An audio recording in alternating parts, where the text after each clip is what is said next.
سورۃ النمل میں ایک خبیث جن کا ذکر ہے جس نے تخت بلقیس لانے کا دعویٰ کیا تھا. کیا وہ جن تھا یا کوئی اور مخلوق؟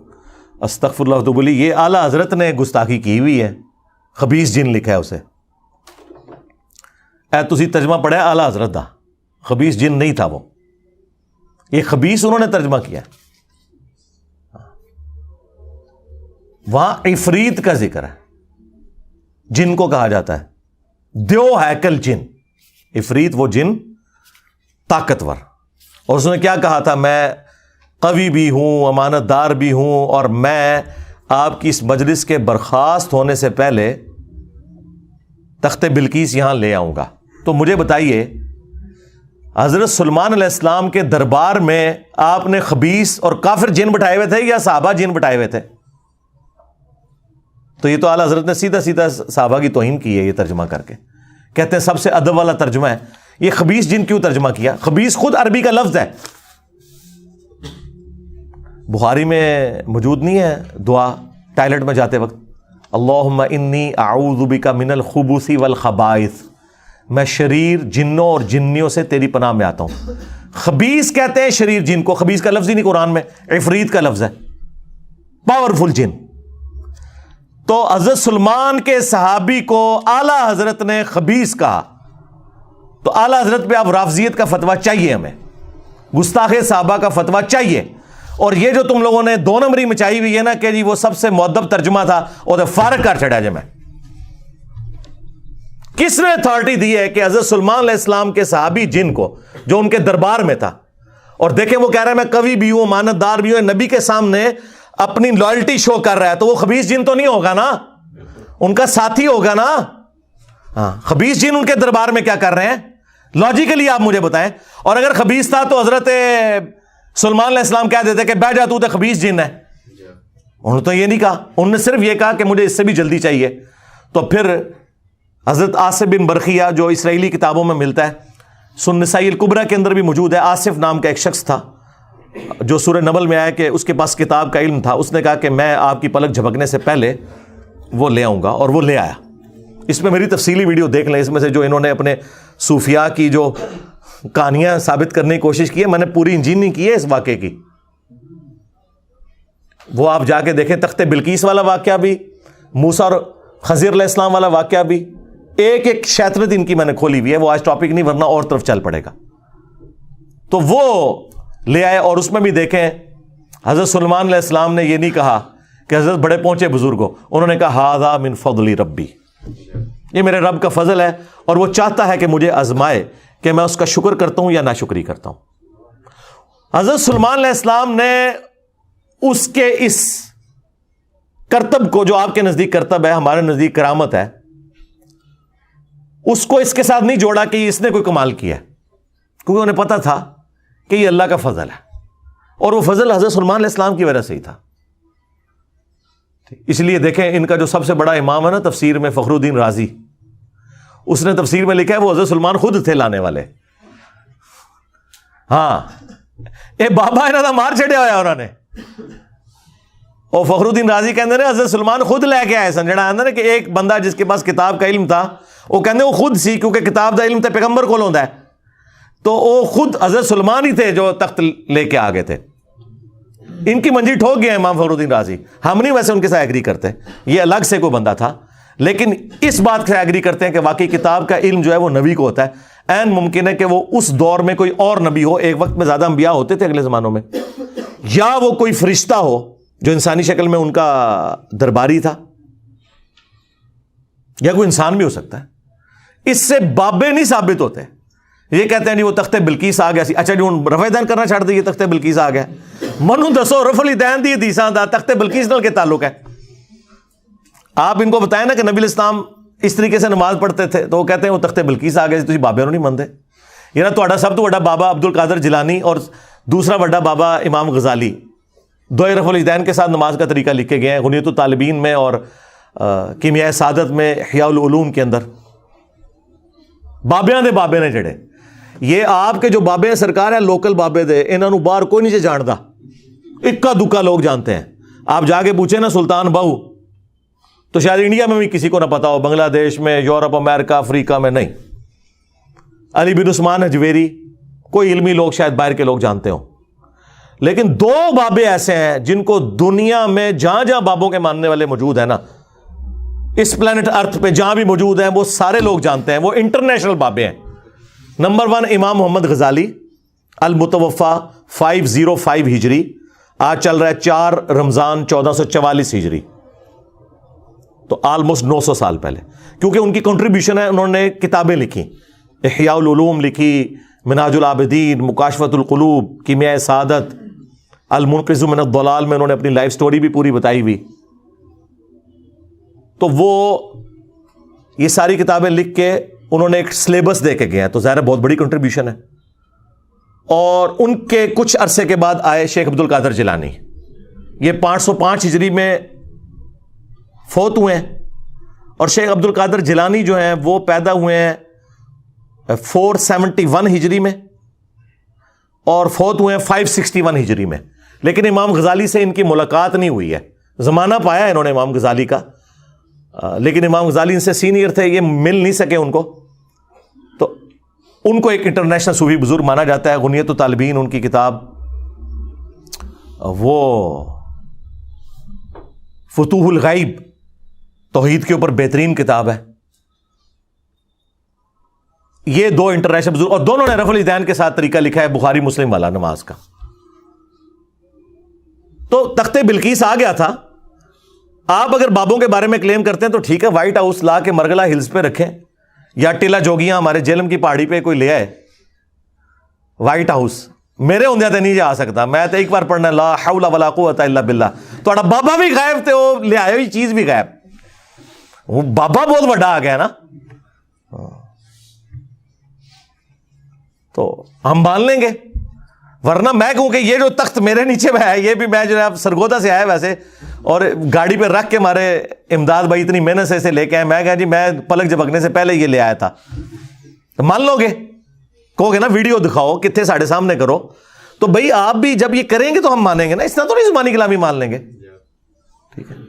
تو وہ ضمناً میں نے اس چیز کا ذکر کر دیا تاکہ آپ کو پتہ چل جائے۔ باقی یہ جو احمد بریلوی صاحب نے گستاخی کی ہے، یہ بہت خطرناک بات ہے، خطرناک سے بھی اگلا ورژن، خبیث جن کہہ دیا۔ اور بریلویوں کا کلیم یہ ہے کہ سب سے زیادہ مؤدب ترجمہ جو ہے نا وہ ہمارے اعلیٰ حضرت کرتے ہیں۔ ٹھیک ہے، مجھے بھی کئی جگہوں پہ ان کے الفاظ کا چناؤ بہت بہتر لگا، میں باقیوں کو غلط نہیں کہتا لیکن وہ بہتر سمجھتا ہوں۔ مثلا انہوں نے ترجمہ کیا بسم اللہ الرحمن الرحیم کا، اللہ کے نام سے شروع جو مہربان رحمت والا۔ باقیوں نے ترجمہ کیا تھا شروع اللہ کے نام سے، یا شروع کرتا ہوں اللہ کے نام سے، انہوں نے اللہ کے نام سے شروع کیا، لیکن باقیوں کا بھی کوئی غلط نہیں ہے۔ کیسے غلط ہے؟ انہوں نے شیطان کے نام سے شروع کیا، کہتے نہیں جی انہوں نے شروع سے شروع کیا، ہاں یہ کتابوں میں لکھا ہوا ہے، اللہ سے نہیں شروع کیا، شروع سے شروع کیا۔ تو پھر میں ان کو پھکا دیتا ہوں کہ اللہ نے بھی شروع سے ہی شروع کیا ہوا ہے، اللہ سے شروع نہیں کیا۔ بسم اللہ میں بھی اللہ بعد میں آتی ہے، با اور اسم یہ پہلے آتا ہے۔ وہ کہتے ہیں نہیں وہ عربی لنگوسٹک اس طرح ہوتی ہے، نہیں سرکار ہو سکتی ہے، اللہ الذی باسمہ ابدہ، بریلوی یہ بسم اللہ بنا سکتے ہیں اپنی، اللہ ہے وہ ہستی جس کے نام سے میں شروع کرتا ہوں، تو بسم اللہ بھی آپ اپڈیٹ کر سکتے ہیں اپنی، یعنی جیسا ترجمہ آپ نے اپنا ٹھیک کیا تو بسم اللہ بھی ٹھیک کر لیں۔ تو اللہ کو عربی آتی تھی، اللہ یوں بھی بسم اللہ نازل فرما سکتا تھا، اللہ الذی، اور یہ تو قرآن میں ہے نا، هو اللہ الذی، اللہ الذی باسمہ ابدہ، اللہ ہے وہ ہستی جس کے نام سے میں ابتدا کرتا ہوں، بسم اللہ یہ ہو سکتی تھی۔ یہ کہانیاں چھوڑیں یار، 10 صحابہ اولو العزم آ جائیں نا عشرہ مبشرہ جنہیں اردو آتی ہو، ہم انہیں قرآن کی عربی کا ایک صفحہ دیں اور کہ اس کا ترجمہ کرو، کیا 10 کے 10 ایک طرح کے الفاظ کے ساتھ ترجمہ کریں گے؟ ہو ہی نہیں سکتا۔ ہاں مفہوم ایک ہوگا، یہ ہو ہی نہیں سکتا کہ ایک زبان دوسری میں ٹرانسلیٹ ہو تو الفاظ کا چناؤ ایک جیسا ہو، مفہوم ایک ہی ہوگا۔ آپ 10 PhD انگلش لے آئیں انہیں آپ انگلش کا ایک مضمون دیں اور انہیں اردو بھی آتی ہو, انہیں کہیں اسے اردو میں ٹرانسلیٹ کرو, کیا ورڈ بائی ورڈ ایک ایک لفظ ملتا جلتا ہوگا؟ نہیں, مفہوم ایک جیسا ہوگا. تو یہاں پہ بھی مفہوم کے اوپر جایا کریں, مفہوم ایک جیسا ہے, الفاظ کے چناؤ میں فرق ہو سکتا ہے. اللہ تعالیٰ نے جو الفاظ استعمال کیے ہیں اس کے ایکویلنٹ اگر دوسری زبان کے اندر کوئی سمجھتا ہے کہ اس کی بجائے یہ لفظ استعمال ہونا چاہیے, اس کا رائٹ ہے, کرے, دوسرے کے اوپر نہ کرے. واللہ خیر الماکرین کا ترجمہ باقی لوگوں نے کیا اللہ سب سے بہترین مکر فرمانے والا ہے. بریلوی کہتے ہیں دیکھو جی انہوں نے اللہ کو مکار کہہ دیا, اور بھئی یہ عربی میں لفظ استعمال ہوا ہے خیر الماکرین. وہ کہتے ہیں نہیں تدبیر ہونا چاہیے, تدبیر خود عربی کا لفظ ہے, اللہ نے تو نہیں یوز کیا. کہتے ہیں دیکھیں جی اعلیٰ حضرت نے کتنا پیارا ترجمہ کیا ہے, وَمَكَرُوا وَمَكَرَ اللَّهُ وَاللَّهُ خَيْرُ الْمَاكِرِينَ. انہوں نے بھی مکر کیا اور اللہ نے بھی اپنی خفیہ تدبیر فرمائی, اور اللہ سب سے بہتر خفیہ تدبیر فرمانے والا ہے. کہتے ہیں دیکھیں کتنا بادب ترجمہ ہے. بادب انہوں نے خود ہی ترجمہ بنا چھڑا ہے نا, ادا تدبیر بھی تو عربی کا لفظ تھا. تو جنہوں نے یہ ترجمہ کیا کہ انہوں نے بھی مکر کیا, اللہ نے بھی مکر کیا, اور اللہ سب سے بہتر مکر فرمانے والا ہے, تو اس مکر سے مراد جیسا کہ اللہ کی شان کے لائق ہے. اللہ نے تو دونوں کے لیے مکر کا لفظ استعمال کیا, اس میں کون سی تکلیف ہو گئی؟ ہاں آپ یہ کہہ سکتے ہیں کہ یہ بہتر تھا, یہ نہ کہ انہوں نے گستاخی کی ہے, یہ ظلم ہے. گستاخی تب ہوگی جب اللہ نے وہ لفظ نہ یوز کیا ہو. قرآن میں آیا نا کہ اللہ تعالیٰ ان سے مزاح فرماتا ہے, تو اعلیٰ حضرت نے اس کا ترجمہ ہی نہیں کیا. انہوں نے کہا جی یہ مذاق کرنا تو یہ ٹھٹا مذاق تو یہ بڑی نٹوریس چیز ہے, تو انہوں نے کہا اللہ تعالیٰ استہزاء فرماتا ہے. وہ عربی کوئی استہزاء ہی لکھ دیا. تو جنہوں نے مذاق فرما دیا تو جیسا کہ اس کی شان کے لائق ہے. جس طرح اعلیٰ حضرت نے ایک جگہ صحیح ترجمہ کیا ہے, الرحمن علی العرش استوى, رحمان اپنے عرش پر مستوی ہوا, بریکٹ میں لکھا جیسا کہ اس کی شان کے لائق ہے. ویسے استوا کا ترجمہ انہوں نے بیٹھا نہیں کیا, ٹھیک ہے, بیٹھنے کا لفظ بھی نہیں یوز کرنا چاہیے. اپنے عرش پر جلوہ گر ہوا یا متمکن ہوا, یا اگر وہ بیٹھنا بھی کر لیتا ہے تو ظاہر ہے وہ کرسی پہ بیٹھنے والی مثال نہیں دے رہا, وہ تو قرآن میں واضح ہے لیس کمثلہ شیء وہو السمیع البصیر.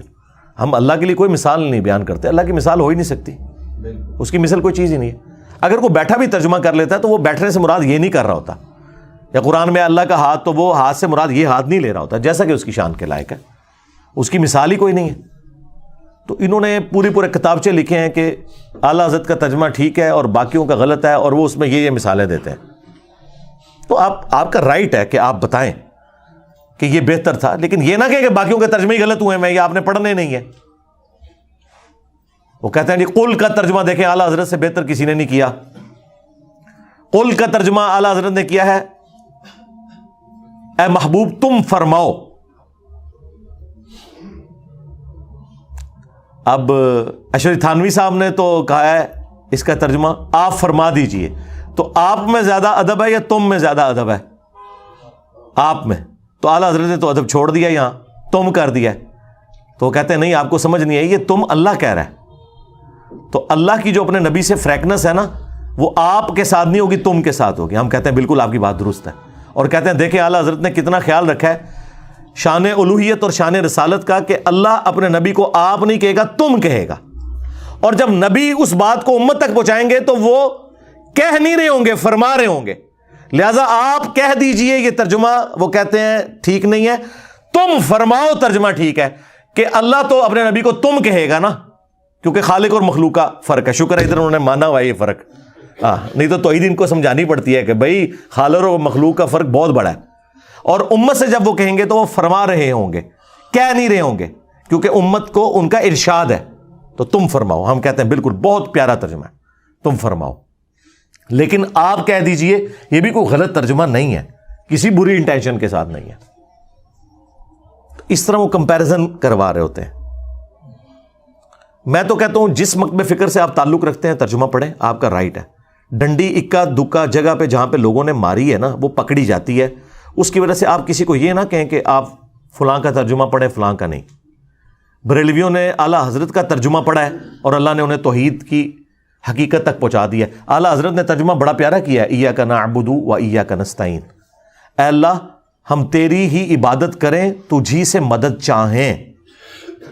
تین خوبصورت چیزیں ایک جگہ جمع کر دی ہیں. باقی سب نے ترجمہ کیا ہے اے اللہ تیری عبادت کرتے ہیں, تجھی سے مدد چاہتے ہیں. یہ پرفیکٹ ترجمہ نہیں ہے, کیونکہ یہاں مضارع کا صیغہ ہے. مضارع میں حال اور مستقبل دونوں کور ہوتے ہیں. ترجمہ اس کا یوں بنتا تھا اے اللہ تیری ہی عبادت کرتے ہیں اور کریں گے, تجھی سے مدد چاہتے ہیں اور چاہیں گے. اور دوسری بات, یہ دعائیہ کلمات تھے, تو اعلی حضرت نے دعا پلس حال پلس فیوچر مستقبل تینوں کو ایک جگہ جمع کر کے ترجمہ پتہ کیا کیا ہے, اے اللہ تیری ہی عبادت کریں تجھی سے مدد چاہیں. یعنی آج بھی اگر عبادت کر رہے ہیں تو تیری کریں, مستقبل میں بھی کریں تو تیری کریں, اور دعا بھی ہو گئی اے اللہ تیری عبادت کریں تجھی سے ہی مدد چاہیں. میں کہتا ہوں کلاس ہے, یعنی یہ 100/100 نمبر بنتے ہیں. اس طرح کا ترجمہ اور کسی نے نہیں کیا. یہ لادہ بات ہے کہ اعلی حضرت کے ماننے والے بابوں کو پکار رہے ہیں. ہاں, لیکن ہم کہتے ہیں اعلی حضرت کا ترجمہ پڑھو تو ہی تک پہنچ جاؤ گے. بریلوی ہو تو اعلی حضرت کا ترجمہ پڑھ لو, دیوبندی ہو تو اپنے اشرف تھانوی کا ترجمہ پڑھ لو, اہل حدیث ہو تو اپنے جوڑا گڑھی صاحب کا ترجمہ پڑھ لو, شیعہ ہو تو اپنے فرمان علی شاہ کا ترجمہ پڑھ لو. انہوں نے بھی یہی ترجمہ کیا, اللہ تیری عبادت کریں تجھی سے مدد چاہیں. بعد میں بے شک وہ پکارتے رہے یا علی مدد کہتے رہے یا شیخ عبد القادر جیلانی مدد کہتے رہے, اسے کوئی فرق نہیں پڑتا. قرآن میں تو یہی لکھا ہوا نا. پھر ہم کیوں نہ کہیں کہ مرنے سے پہلے اے مسلمان کر لے اس پہ غور, کتابوں کا خدا اور ہے بابوں کا خدا اور. یعنی کہ اسی خدا کو مانتے ہیں لیکن تعلیمات وہ نہیں ہیں جو کتابوں میں آئی ہیں. بابوں نے اپنی طرف سے ہی دین گھڑ کے آپ کو بتایا. تو جہاں جہاں پہ ان کا ترجمہ اچھا ہے ہم تعریف کرتے ہیں کہ بہت اچھا ترجمہ کیا, لیکن جہاں جہاں ڈنڈی ماری وہ پکڑی گئی. آپ دیکھیں نا, انا ارسلنا کا شاہدا و مبشرا و نذیرا, اس کا ترجمہ اتنا ظلم پہ مبنی انہوں نے کیا, اے نبی ہم نے آپ کو حاضر و ناظر بنا کے بھیجا. اب عام بندے کو کہ وہ کہتا ہے قرآن میں لکھا ہے حاضر و ناظر, آپ کیوں نہیں مانتے؟ اب انہیں کون بتائے کہ یہ حاضر و ناظر دونوں لفظ عربی کے تھے, حاضر ناظر, قرآن میں تو نہیں لکھے ہوئے. قرآن کے جو الفاظ ہیں وہ ہے شاہد, تو شاہد کا ترجمہ انہوں نے کر دیا ہے حاضر و ناظر. اب اس کی وجہ سے مصیبت کھڑی ہوگی. اسی وجہ سے پھر اہل حدیث دیوبندی کہتے ہیں جی اعلیٰ حضرت نے ترجمہ چینج کر دیا. ہم کہتے ہیں کوئی فرق نہیں پڑتا, اعلیٰ حضرت نے اپنی ڈنڈی خود ہی پکڑ لی ہے. ہر جگہ تو بندہ ڈنڈی نہ مار سکتا. یہی شاہد کا لفظ, شہید کا لفظ جب آیا ہے نا سورۃ البقرہ میں پارہ نمبر 2 کے آغاز کے اندر, اعلیٰ حضرت ان فوت ہو گئے نے, رجوع بھی نہیں کر سکتے, نہیں تو رجوع کروا لیں. آیت نمبر 143, وَكَذَلِكَ جَعَلْنَاكُمْ أُمَّةً وَسَطًا, اور اس طریقے سے ہم نے تمہیں معتدل امت بنایا ہے, لِتَكُونُوا شُهَدَاءَ عَلَى النَّاسِ, تاکہ تم حاضر و ناظر بن جاؤ لوگوں پر. پوری امت حاضر و ناظر. اب میں وہ ترجمہ وہ کر رہا ہوں, وَيَكُونَ الرَّسُولُ عَلَيْكُمْ شَهِيدًا, اور رسول اللہ تم پر گواہ بن جائیں, تم پر حاضر و ناظر ہو جائیں. اب یہاں پہ امت کو پہلے حاضر و ناظر ماننا پڑنا تھا اور نبی علیہ السلام کو بعد میں. اب اعلیٰ حضرت نے یہاں ترجمہ ٹھیک کیا ہے, تاکہ تم گواہ بن جاؤ اور لوگوں پر, اور یہ رسول تم پر گواہ. آئے ہو نا داڑھ تھلے اعلیٰ حضرت جی, اپنا خود ترجمہ وائلیٹ کر دیا. یہی ترجمہ تھا وہ انا ارسلنا کا شاہدا و مبشرا و نذیرا میں, وہاں انہوں نے اور ترجمہ کر دیا. لیکن سورہ البقرہ کی آیت نمبر 143 میں انہوں نے وہی ترجمہ کیا جو بنتا تھا, یعنی شہادت علی الناس ہم دے رہے ہیں. مولانا مودودی کی ایک کتاب بھی ہے شہادت علی الناس, یعنی اس امت کا کام ہے کہ وہ ختم نبوت کی برکت سے, نبی علیہ السلام کے بعد تو کوئی پیغمبر نہیں آنا, وہ رسول اللہ کے بہاف پہ اللہ کی اور دین کی گواہی دے گی اور لوگوں کے سامنے یعنی دین کا پیغام پہنچائے گی, جس طرح نبی علیہ السلام نے شہادت علی الناس کی اپنے زمانے کے لوگوں کے اوپر. اور اس کے کانٹیکسٹ میں بخاری میں حدیث بھی ہے کہ قیامت والے دن حضرت نوح علیہ السلام کے امتی انکار کر دیں گے کہ ہمارے نبی نے ہم تک پیغام ہی نہیں پہنچایا, تو رسول اللہ کی امت گواہی دے گی کہ حضرت نوح علیہ السلام نے پیغام پہنچایا تھا حضرت نوح کے حق میں. وہ امت کہے گی کہ جی آپ گواہ لے کے ہیں, تو حضور کی امت کہے گی کہ ہم گواہی دیتے ہیں.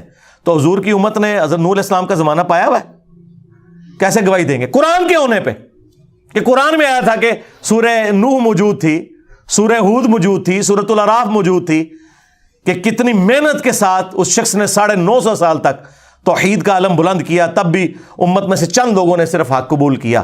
تو یہ امت محمدیہ گواہی دے گی. تو نبی علیہ السلام نے اس آیت کے کانٹیکسٹ میں فرمایا کہ یہ امت گواہ ہوگی اگلی امتوں کے اوپر بھی، ان کے نبیوں کے حق میں گواہی دے گی قرآن کی برکت سے. یہ نہیں کہ حاضر و ناظر تھی. یہاں پہ ڈنڈی اعلی حضرت مار گئے اور وہ ڈنڈی پکڑی گئی. پھر سورۃ القصص میں ایسے پکڑی گئی کہ سورہ آل عمران میں، سورہ قصص میں اور کئی جگہوں پہ آیا کہ اے نبی آپ موجود نہیں تھے جب ہم نے موسیٰ علیہ السلام کو کوہ طور کے پاس پکارا تھا. اور اللہ تعالیٰ اپنے نبی کی نبوت کی دلیل یہ بتا رہا ہے کہ تم میں وہ شخص ہے جو اپنی پیدائش سے 1400 سال پہلے، آلموسٹ 1400 سال بھی نہیں، 2000 سال پہلے، حضرت عیسیٰ علیہ السلام سے 1400 سال پہلے کا زمانہ ہے حضرت موسیٰ کا. اپنی پیدائش سے 2000 سال پہلے کے زمانے میں جو پیغمبر موسیٰ علیہ السلام آئے تھے، ان کی جو کوہ طور پہ ملاقات ہوئی تھی اللہ تعالیٰ کے ساتھ، جیسا کہ اس کی شان کے لائق ہے، وہ بتا رہے ہیں. تو اللہ تعالیٰ فرماتا ہے نبی تم وہاں موجود نہیں تھے جب ہم نے موسیٰ علیہ السلام کو ندا دی تھی، تب بھی تم بتا رہے ہو. تو اس کا مطلب ہے تمہارے پاس اللہ کی وحی آتی ہے. اللہ کے نبی کی نبوت کی دلیل بنایا جا رہا تھا، لیکن ساتھ ایک مسئلہ بھی کلیئر ہو گیا کہ حضور وہاں پہ حاضر نہیں تھے، کیونکہ ان کا یہ عقیدہ ہے. مفتی احمد یار خان نعیمی نے جال حق میں لکھا ہے کہ حضور اگلی امتوں میں بھی حاضر و ناظر تھے، صرف اس امت میں نہیں. تو قرآن میں تو لکھا ہے نبی تم وہاں موجود نہیں تھے. تو پتہ کیا کہتے ہیں؟ وہ کہتے ہیں قرآن نے حاضر کی نفی کی ہے، ناظر کی نہیں کی ہے. یعنی وہاں موجود نہیں تھے لیکن عالم ارواح میں یہ منظر دیکھ رہے تھے، جس طرح آج قبر مبارک میں پوری امت کو دیکھ رہے ہیں. کوئی عقیدہ بنا لیا. ہم پھر کیا کہتے ہیں؟ رکو ذرا، صبر کرو، آگے چل. سورہ قصص پڑھ، اس میں اللہ تعالیٰ نے فرمایا اے نبی نہ تو آپ وہاں موجود تھے، اور وما کنت من الشاہدین، نہ تم دیکھنے والوں میں شامل تھے، نہ تم حاضر تھے نہ تم ناظر تھے. اس کا ترجمہ آ کے اعلیٰ حضرت نے ڈنڈی مار کے چینج ہی کر دیا اور بدل دیا، کیونکہ انہیں حاضر و ناظر کی نفی کرنی پڑی. شاہد وہی لفظ آیا یہاں پہ، وما کنت من الشاہدین، نہ آپ شاہدین میں تھے. اور اس سے بڑی ڈنڈی ماری مفتی احمد یار خان نعیمی نے. اس نے حاضر و ناظر کے حق میں جو دلائل دیے نا، جال حق اپنی کتاب کے اندر، اس میں جب یہ اعتراض آیا نا کہ قرآن میں تو جگہ جگہ آیا ہے کہ نبی تم وہاں موجود نہیں تھے، اور اس میں سورہ قصص بھی اس بندے نے ذکر کی، تو اس نے سورہ قصص کی آیت آدھی لکھی اور جواب میں لکھا یہاں تو صرف یہ لکھا ہے کہ وہاں موجود نہیں تھے، یہ تو نہیں لکھا ہوا کہ وہاں شاہد نہیں تھے. حالانکہ لکھا ہوا تھا، وہ آیت ہی کاٹ دی، وما کنت من الشاہدین، پہلا حصہ لکھ دیا کہ نبی تم وہاں موجود نہیں تھے. یہ اگر کسی نے کیا ہے تو جو قرآن میں آتا ہے نا کہ جو لوگ ہماری آیات میں ہمیں ہرانے کی کوشش کریں گے ہم ان کے ساتھ پھر وہ حشر کریں گے، اس شخص نے اللہ کو قرآن کی آیات میں ہرانے کی کوشش کی ہے. آیت آدھی لکھ دی اور جواب الٹ دیا کہ اس میں تو یہ لکھے وہاں موجود نہیں تھے، یہ تو نہیں ہے کہ گواہ نہیں تھے، لکھا ہوا ہے جناب وما کنت من الشاہدین. اسی لیے میرا کلپ بھی اپلوڈ ہوا تھا، قرآن میں تحریف کرنے والا مفتی. قرآن کی عربی میں کوئی تحریف نہیں کر سکتا، بس اس کی گارنٹی ہے. ترجمے میں، تفاسیر میں علماء کرام نے وہ کچھ کیا ہے کہ آج امت یہ ساری گمراہیاں انہی کی وجہ سے بھگت رہی ہے. گارنٹی صرف ٹیکسٹ کی ہے، انا نحن نزلنا الذکر وانا لہ لحافظون. اور وہ جو ترجمے میں بھی ڈنڈی ہے وہ بھی خود ان کے اپنے ترجمے سے پکڑی جاتی ہے. اس لیے میں کہتا ہوں آپ یہ نہ کہیں کہ فلاں کا پڑھو فلاں کا نہ پڑھو، خود ہی جب کوئی پورا ٹوٹالٹی میں قرآن پڑھے گا اسے پتہ چل جائے گا کہ کیا ہوا ہے. اسی طریقے سے جہاں جہاں کوئی سخت آیات آتی ہیں نا اور اعلیٰ حضرت کا دل نہیں مانتا اور وہ سمجھتے ہیں یہاں حضور کی گستاخی ہو جائے گی، وہ مخاطب تو رسول اللہ کو کیا ہوتا ہے، لیکن وہ اس کو ہٹا کے اے سننے والے. سورۃ الانعام میں آیا نا کہ وہ نبی سے منہ مانگا معجزہ مانگتے تھے، تو اللہ تعالیٰ نے فرمایا کہ اے نبی اگر تم سے ہو سکے نا تو زمین میں کوئی سرنگ تلاش کر لو یا آسمان میں کوئی سیڑھی لگا لو، ان کو معجزہ لا کے دکھا دو، ہم تو معجزہ نہیں دکھائیں گے. اور اس میں یہاں تک الفاظ آئے کہ جاہلوں میں نہ ہو. اب ظاہر ہے وہ سمجھ رہے تھے کہ بھئی اللہ تعالیٰ تو اپنے نبی کو اس طرح نہیں کہہ سکتا. بھائی اللہ ہے, اللہ اپنے بندوں کو جس طریقے سے مرضی کرے. ڈاکٹر اسرار صاحب بھی ڈر گئے, یہاں ترجمہ انہوں نے کیا ہے نبی جذباتی نہ ہو. ٹھیک ہے سرکار, اس سے کیا فرق پڑتا ہے؟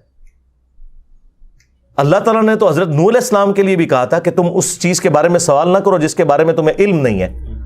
جب انہوں نے اپنے کافر بیٹے کے لیے دعا کی تھی, وہاں پہ بھی الفاظ ہیں نوح جاہلوں میں شامل نہ ہو. وہاں تو حضرت نوح علیہ السلام کو مینشن کر کے اللہ نے کہا ہے. چلو یہاں تو تم سننے والے ترجمہ کر لو گے, وہاں کیا کرو گے؟ وہاں تو نوح علیہ السلام کو مخاطب کیا جا رہا ہے. یہ تو نہیں ہو سکتا کہ نوح علیہ السلام کے لیے آپ یہ لفظ مان لیں اللہ کی طرف سے اور نبی کے لیے نہ مانیں, وہ بھی تو پیغمبر ہیں. لیکن چند کریٹیکل آیات شکر ہے ایسی ہیں جس کا ترجمہ اعلیٰ حضرت نے بھی چینج نہیں کیا. ایک آیت تو میں ضرور کہوں گا کہ وہ آپ پڑھیں, سورۃ الاعراف کی آیت نمبر 188, جس کے بارے میں میرا یہ دعویٰ ہے کہ یہ وہ آیت ہے جو آپ مسلمانوں کے مجمع میں کسی چوک یا چوراہے میں پڑھیں تو شہادت واجب ہو جائے گی. آپ کو کوئی نہ کوئی 295C لگا کے قتل کر دے گا, خواہ آپ اعلیٰ حضرت کا ہی ترجمہ پڑھ دیں سورۃ الاعراف کی آیت نمبر 188 کا, کیونکہ پورے کے پورے ان کے جو عقائد اور نظریات جو انہوں نے گھڑے ہوئے ہیں نا, وہ سارے ایک آیت سے فارغ ہو جاتے ہیں. اور اعلیٰ حضرت نے اس کا ترجمہ بالکل ٹھیک کیا ہوا ہے, کیونکہ وہاں تو یہ کہہ نہیں سکتے تھے کہ اے سننے والے.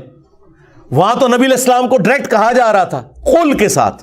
وہ آیت میں کور کر دیتا ہوں تاکہ ایٹ لیسٹ قرآن کے حوالے سے آپ کو یہ کلیئر ہو جائے کہ قرآن کا خدا اور ہے, قرآن کا پیغمبر اور ہے, بابوں کا پیغمبر اور ہے. اگرچہ وہ اسی پیغمبر کو مانتے ہیں لیکن ان کوالٹیز کے ساتھ مانے نا جو قرآن و سنت میں آئی ہیں. آیت نمبر ہے 188 سورۃ الاعراف, سورت نمبر 7 پارہ نمبر 9. قل لا املک لنفسی نفعا ولا ضرا. اے نبی تم فرماؤ میں تو اپنی جان کے حق میں بھی کسی نفع اور نقصان کا مالک نہیں ہوں. لو جی بابے تو سارے اڑ گئے جے. اگر رسول اللہ کا یہ سٹیٹس ہے کہ وہ اپنی جان کے نفع نقصان کے مالک نہیں ہے, ٹھیک ہے, ہو سکتا ہے کوئی یہ کہے کہ حضور اپنے لیے یہ کہہ رہے تھے, ہمارے لیے نہیں کہہ رہے تھے, ہمارے تو نفع نقصان کے مالک ہیں, کیونکہ رسول اللہ سے اوپر تو کوئی نہیں کہ جو انہیں نفع نقصان پہنچا سکے سوائے اللہ کے. تو ہم کہیں گے رکو ذرا, صبر کرو, یہ تمہارا وسوسہ بھی قرآن سے ہی ہم ختم کر دیں گے. کھولو سورۃ المائدہ اور اس کی آیت نمبر 75 کھولو, تمہیں پتہ چل جائے گا اللہ تعالیٰ نے ایک اولو العزم پیغمبر عیسیٰ ابن مریم علیہ السلام کے بارے میں پہلے ہی فرما دیا, مل مسیح ابن مریم الا رسول. عیسیٰ ابن مریم تو نہیں تھے مگر ایک رسول ہی, قد خلت من قبلہ الرسل, ان سے پہلے بھی اور رسول گزر چکے ہیں. یہ اللہ کے بیٹے تم نے کہاں سے بنا لیے؟ رسول تھے اور رسول بھی آئے. وَأُمُّهُ صِدِّيقَةٌ, اور ان کی ماں ایک سچی عورت تھی.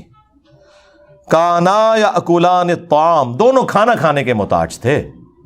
ہاں روٹی کے محتاج تھے, عیسیٰ بھی ان کی ماں بھی.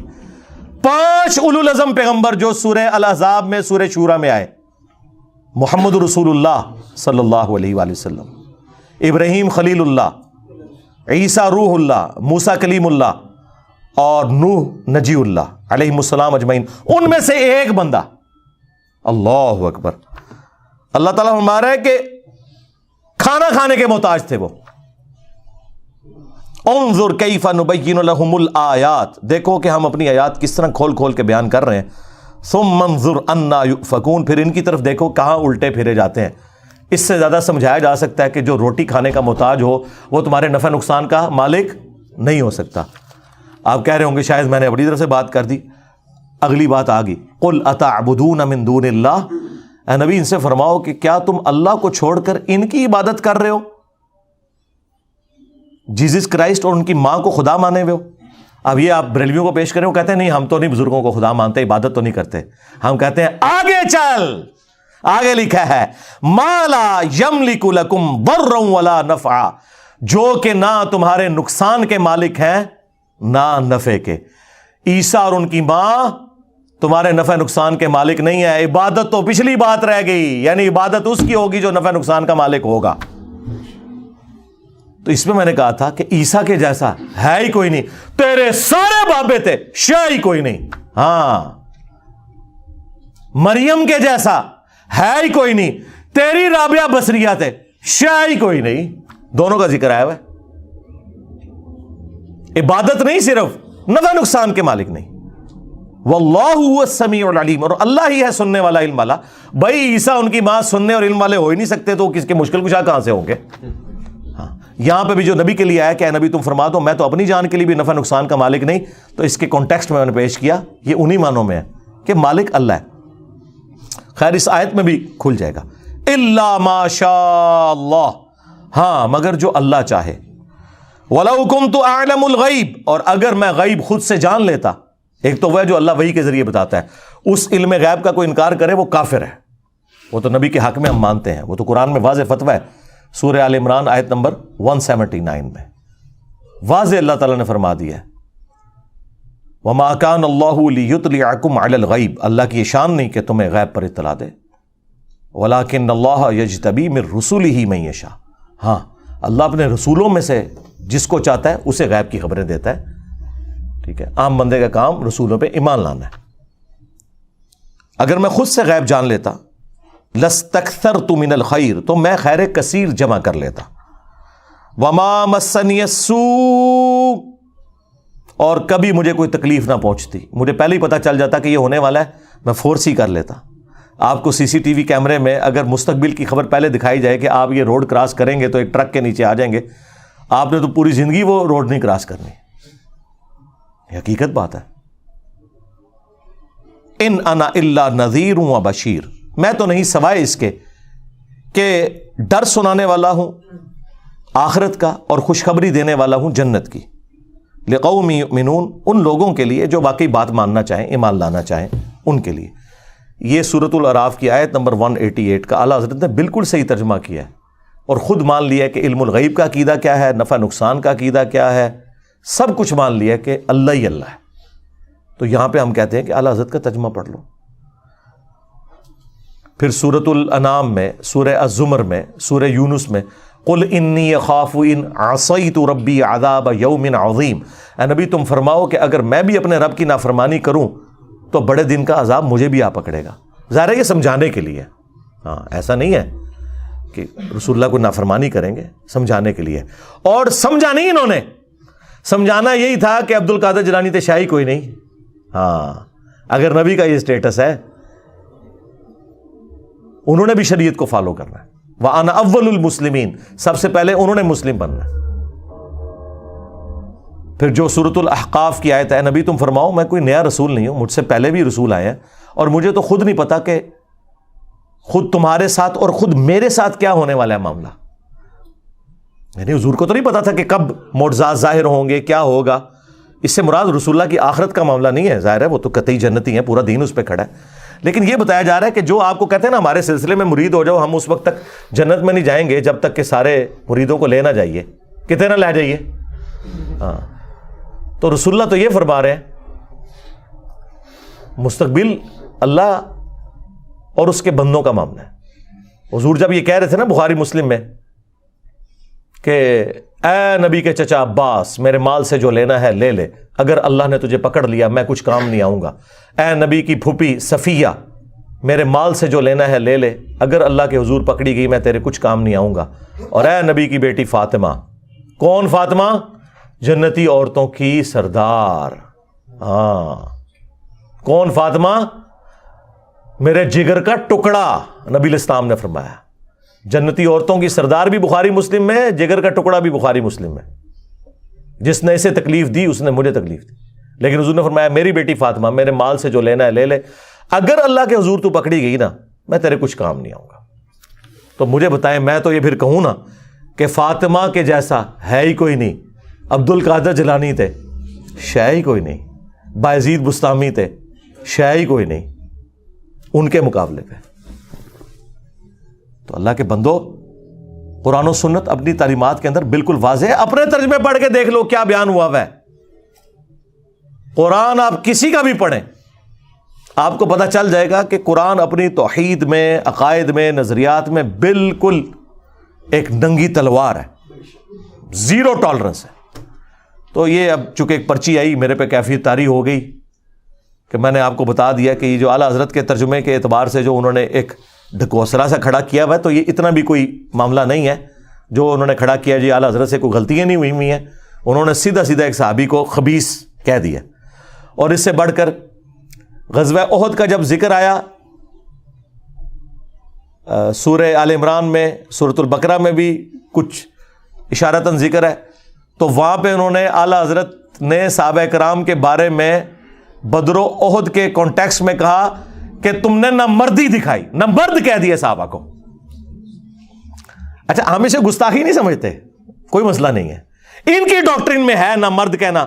وہ کہیں گے وہ نہ مرد ان معنوں میں تھا کہ انہوں نے کمزوری دکھائی, تو ہم کہتے ہیں پھر کمزوری کا لفظ یوز کرنا چاہیے. تم تو کہتے ہو بڑا با ادب ترجمہ ہے, ہاں کہتے ہیں انجینئر بڑا گستاخانہ لفظ یوز کرتا ہے. اعلیٰ حضرت نے نہ مرد کیا ہے صحابہ کرام نو, اعلیٰ حضرت نے صحابہ کرام نو نہ مرد کیا ہے, نہ مردی دکھائی میدان جنگ میں. تو ادھر تم تعویل کرتے ہو نا, کیا کہتے ہو کہ اس سے مراد تھا کم ہمتی دکھائی. آئے سرکار اعلیٰ حضرت نو بھی پڑھانا سی نا کہ کم ہمتی ذکر کر دے, چلو بزدلی کہہ دیتے, اگرچہ وہ بھی ایک گستاخانہ لفظ تھا آپ کی ڈاکٹرین میں. ہمارے نزدیک کوئی ڈاکٹرین میں کوئی بزدلی یا کم ہمت کوئی بھی نہیں ہے, لیکن آپ نے جو کچھ پڑھایا ہے نا اپنی عوام کو, اس میں تو 100% یہ گستاخی ہے. نہ مرد کا ہے صحابہ کرام کو, تو یہ ادھر تعویل کریں گے کہ نہیں جی وہ یہ کہنا چاہ رہے تھے کہ کم ہمتی دکھائی.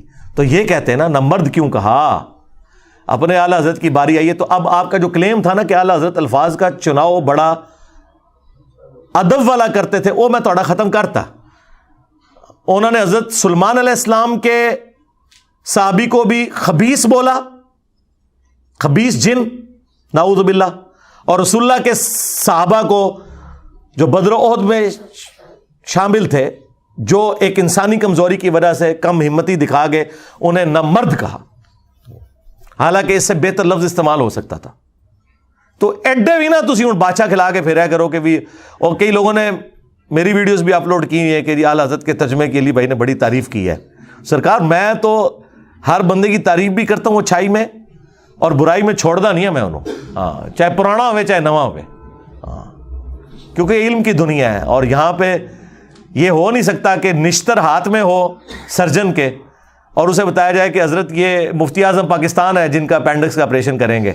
وہ کہے گا جی پاویں مفتی اعظم ہے تے پاویں قاصد اعظم ہے تے پاویں وزیر اعظم ہے, چیرا سارے نو میں لانا ہے. ہاں تے اے علم دی دنیا ہے, اتنے چیرا لگے گا چاہے پرانا ہوئے چاہے نواں ہوئے. علم کی دنیا میں یہ نہیں بات ہوتی کہ آپ یہ کہیں گے پرانا ہے تو تھوڑا ہاتھوں لا رکھو تے اے نہیں, اس طرح نہیں ہوتا. صلو علی محمد وآل محمد, اللہم صلی علی محمد وعلی آل محمد واصحاب محمد وازواج محمد وامت محمد اجمعین الی یوم الدین, آمین.